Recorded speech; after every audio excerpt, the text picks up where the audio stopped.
bakit nga yung mga lukyab-lukyab na yung IDs ng nila ko ba? Ay ma'am, hindi nga nilukyab data. So na, excuse me, in the first place, ako naman may susi. Bakit nag-usap ito? At saka bakit lukyab na yan? Ako yung huling lumabas sa akin na po. Ayan, lukyab-lukyab. Isa lang ang kumuha ng ID ngayon, si Big O, kasi kailangan sa taas. Wala na, kinuha ng mga kurimaw. Ay, grabe.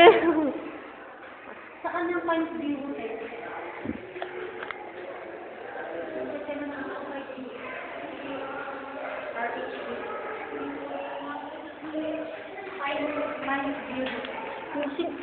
Pinagtripan nila yung mga pictures. ito lang ang nakuha ngayon. So, meaning ito yung nilukyab nila noon.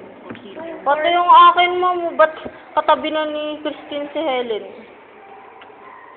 Tapos tingnan mo, kaya ako nainis at sinabi ko, sir, pwede bang dito ako sa buko? Alam mo ito, kung natanggal ko, alam mo kung saan ko nakita? Diyan. Wala? Ma'am, yung mga nagsama. Wow!